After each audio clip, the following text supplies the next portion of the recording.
Sejatinya, tidak ada seorang pun di dunia ini diciptakan untuk menjadi manusia yang tidak baik. Semua orang pasti memiliki kebaikan di dalam dirinya. Biasanya, ketika bertumbuh dan berperilaku tidak baik, banyak faktor yang mempengaruhi perilakunya itu.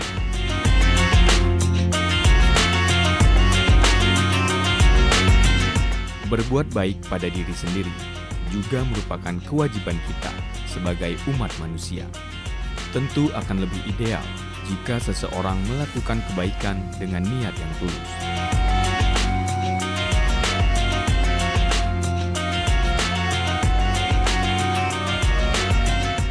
Ingin membuat perubahan yang baik bagi orang lain, lingkungan sekitar, bahkan dirinya sendiri.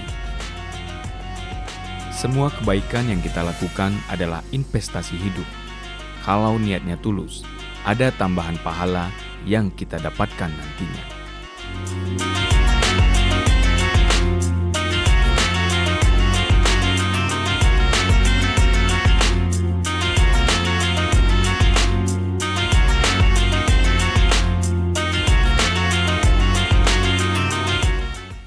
Awal berdirinya Pondok Pesantren Darul Ilmi ini berdiri pada tahun 1993, yaitunya tepat pada tanggal 22 Juli 1993. Didirikan oleh tokoh-tokoh agama yang ada di sekitar sini, kemudian mereka rapat, dan awalnya ini lokasi kita ini sekitar lebih kurang 2 hektar.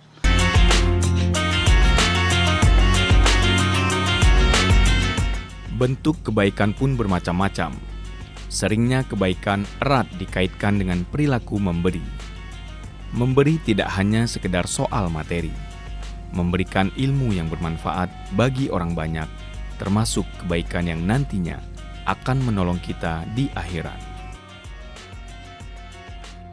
Seperti yang dilakukan oleh para pendiri Pondok Pesantren Darul Ilmi. Mereka mengajak para warga yang berada di sekitar pondok pesantren ini untuk melakukan kebaikan dengan mendirikan pondok pesantren yang diharap mampu mencetak para santri untuk menebarkan kebaikan pada umat manusia yang ada di muka bumi.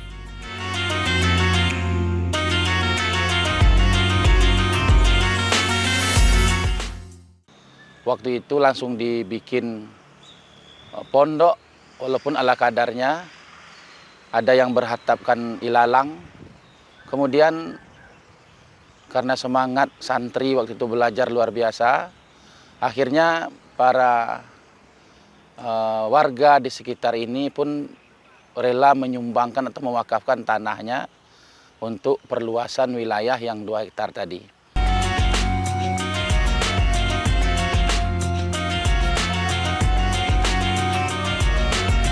Jika seseorang memberikan kebaikan kepada orang lain, maka kebaikan itu akan kembali kepadanya.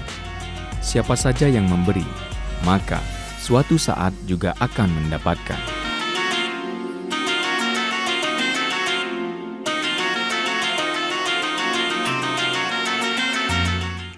Pada awal berdirinya itu santri memang banyak, sehingga kalau santri banyak itu menarik para wali santri untuk memasukkan anaknya ke pondok pesantren ini.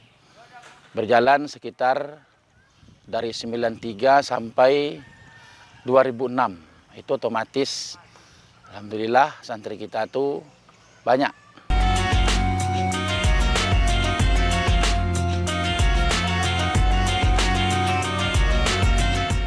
Memberi dan sekaligus menerima tidak selalu terjadi antar 2 orang yang sama. Pengembalian itu bisa terjadi dari orang lain atau bukan berasal dari orang yang memberi.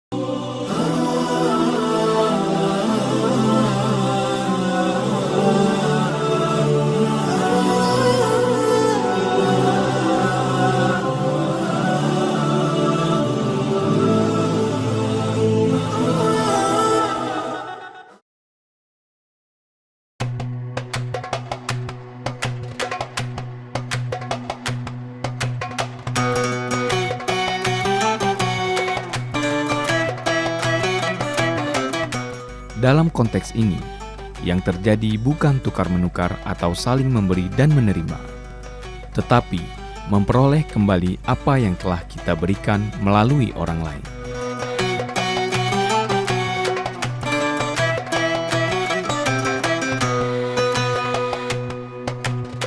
Kebaikan akan menjadikan orang yang terdorong atau termotivasi selalu memberi atau melakukan kebaikan kepada siapapun. Kebaikan yang diberikan kepada orang lain tidak akan hilang. Sebaliknya, justru akan bertambah.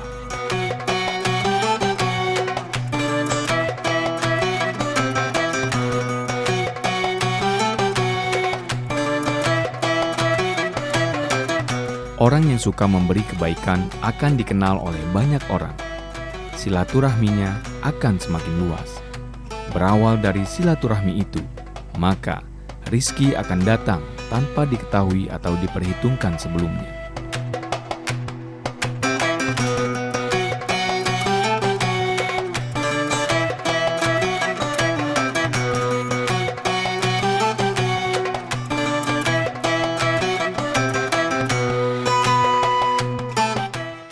Membiasakan dalam kebaikan, terutama kita ada program Jumat Berkah di setiap Jumatnya, yaitu kita adakan infak ataupun sedekah. Jadi juga dari siswa kembali ke siswa atau dari santri kembali ke santri. Artinya dari iuran anak-anak dan juga guru-guru yang lain setiap Jumat Berkah itu nanti setelah terkumpul juga kita salurkan ataupun kita sumbangkan kepada anak-anak yang kurang mampu di sekolah sini.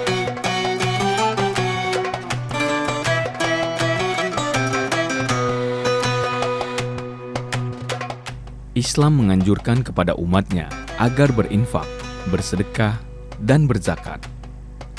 Orang yang suka memberikan hartanya kepada orang lain ternyata tidak akan menjadi miskin.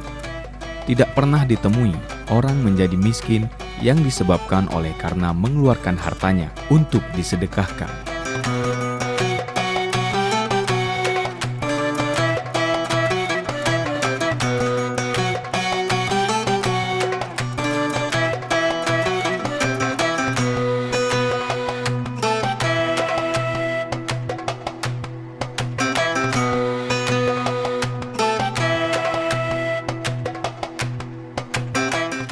Kebaikan hati yang diberikan kepada orang lain tidak pernah sia-sia terhadap dirinya. Kebaikan serupa dan bahkan lebih, pada saatnya akan diterima kembali.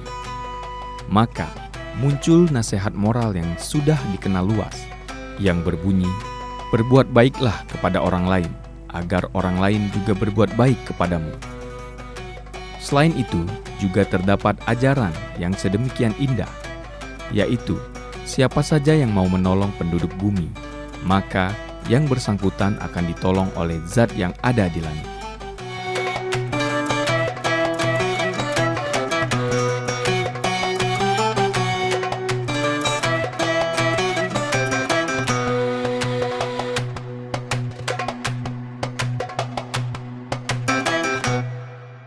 Kami sebagai tenaga pendidik, baik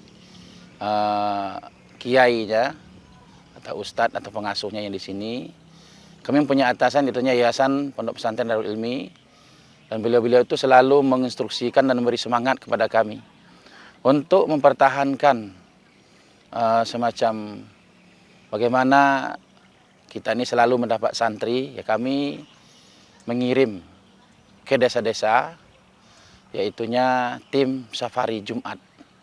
Para santri kami suruh khutbah, imam, kemudian Bilal.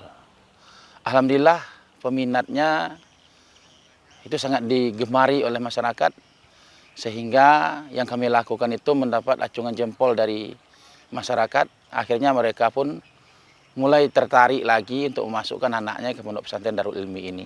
Kami juga sering mengajak para santri, terutama kalau ada undangan-undangan kematian atau tabligh musibah, anak-anak tetap kami libatkan.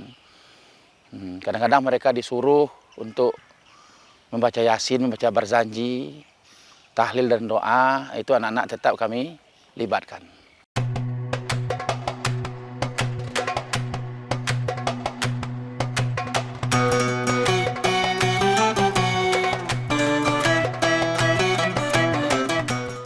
Saat kita membangun sebuah pondok pesantren, insya Allah akan sangat bermanfaat untuk mereka. Di sana pusat pendidikan dan agama, tempat orang belajar mengaji, membaca, dan mengamalkan ilmunya.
Langkah ini adalah bukti bahwa kita mencintai saudara-saudara seiman. Sebagian dari kita barangkali belum mengetahui bahwasannya meski dengan niatan saja untuk beramal, namun tidak jadi mengamalkan karena suatu sebab, itu sudah bernilai pahala dan dicatat satu kebaikan. Bagaimana halnya jika sampai diamalkan? Hal ini menunjukkan bahwa hendaklah kita bersemangat dalam kebaikan. Bahkan bertekad kuat untuk melakukan banyak amalan soleh.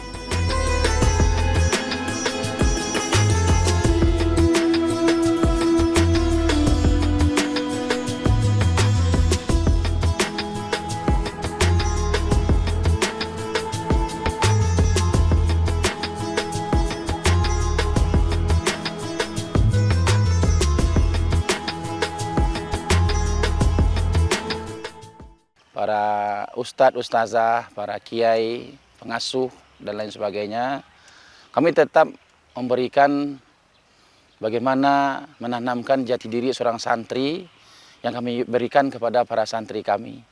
Contoh, dalam kitab Ta'lim wa Ta'lim kami mempelajari akhlak dan adab, bagaimana adab kepada guru, bagaimana adab kepada orang tua, bagaimana adab kepada masyarakat. Kemudian dari segi akhlak, terutama dalam tutur kata ataupun berpakaian, kami tetap mengajarkan kepada anak bagaimana pakaian itu selayaknya. Bagaimana pakaian itu sebagai seorang santriwan dan santriwati, kami tetap mengoptimalkan bagaimana mereka itu selalu menutup aurat.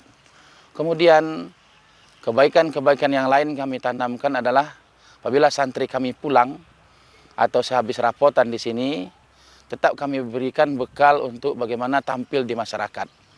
Mereka ikut kegiatan-kegiatan di masyarakat, di dusun mereka, di desa mereka masing-masing. Sehingga alhamdulillah kebaikan-kebaikan itu menyebar di masyarakat.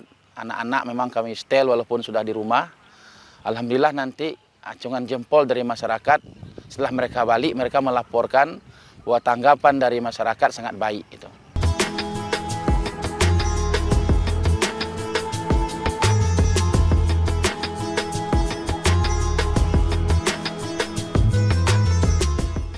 Dalam hadis qudsi dari Abu Hurairah, Nabi Shallallahu Alaihi Wasallam bersabda, diriwayatkan dari Bukhari, sesungguhnya Allah mencatat berbagai keburukan dan kebaikan, lalu Dia menjelaskannya. Barang siapa yang bertekad untuk melakukan kebaikan, lantas tidak bisa terlaksana, maka Allah catat baginya satu kebaikan yang sempurna. Jika ia bertekad, lantas bisa ia penuhi dengan melakukannya, maka Allah mencatat baginya 10 kebaikan hingga 700 kali lipatnya, sampai lipatan yang banyak. Hadis riwayat Bukhari. Orang-orang yang daerah sekitar sini mungkin pengusaha ataupun yang lainnya itu ada yang memberikan donatur, yaitu berupa ada yang beras ataupun mungkin makanan. Biasanya setiap Senin ataupun Kamis, karena anak-anak santri sini rata-rata berpuasa Senin Kamis, itu memberikan donasi yang berupa bukuan ataupun makanan selama setiap hari Senin dan Kamis. Mbak, tidak dong buka ini.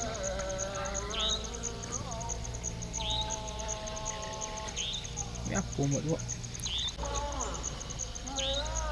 Mbak, tidak dong buka.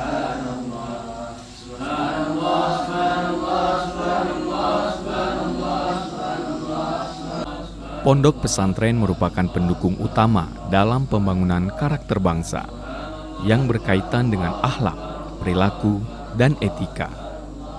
Itu semua dibangun sangat baik di lingkungan pesantren. Maka dari itu, sangat banyak kebaikan yang dapat kita peroleh dari sebuah pondok pesantren.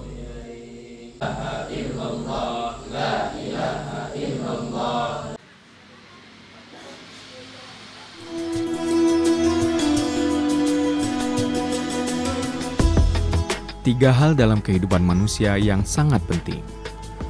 Yang pertama adalah menjadi baik. Yang kedua adalah menjadi baik. Dan yang ketiga adalah menjadi baik.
Kehidupan tidak diciptakan dari pengorbanan atau tugas besar, tapi dibuat dari hal-hal kecil seperti senyuman, kebaikan, dan kewajiban kecil yang telah menjadi kebiasaan, yang memenangkan dan mengabadikan hati dan menjamin kesenangan.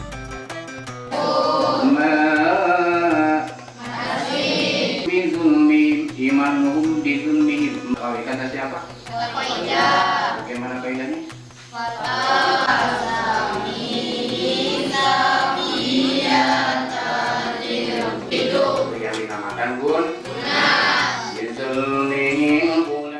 Kami tetap menanamkan ilmu yang bermanfaat. Santri-santri yang telah lulusan atau keluar dari sini, alhamdulillah mereka 70% sukses. Kenapa saya katakan sukses? Karena mereka alhamdulillah memegang teguh apa yang dipesankan para kiai di sini. Lulusan santri di sini alhamdulillah sudah ada yang menjadi dosen, sudah ada yang jadi anggota DPR, sudah ada yang jadi camat, ada yang jadi kepala desa, alhamdulillah. Kemudian harapan kami kepada santri terutama yang sekarang tetap mengamalkan ilmunya dan berguna bagi keluarga, bagi desanya, di kampungnya, dan bermanfaat bagi nusa dan bangsanya.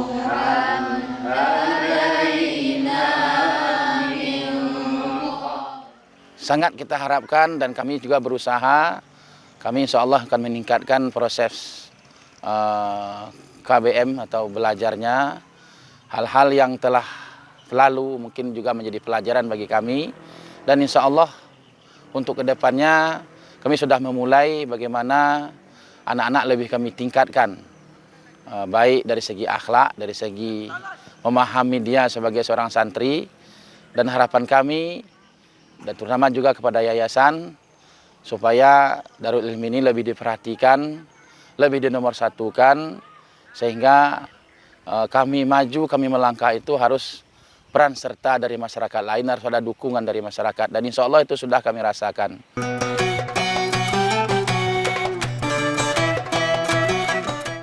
Kebaikan-kebaikan yang saya dapat, contohnya seperti sudah bisa ceramah, sudah bisa belajar irama qori, dan lain-lain. Harapan kedepannya saya bisa lulus dari sini dengan pencapaian nilai yang sangat memuaskan.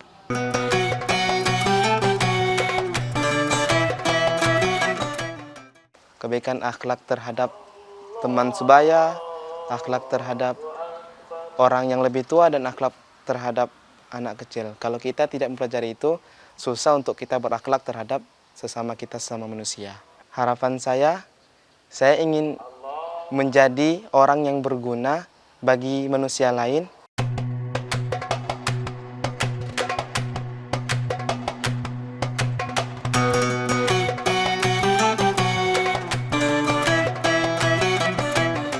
Manusia yang paling bahagia adalah manusia yang tidak terputus pahalanya walaupun dia sudah meninggal.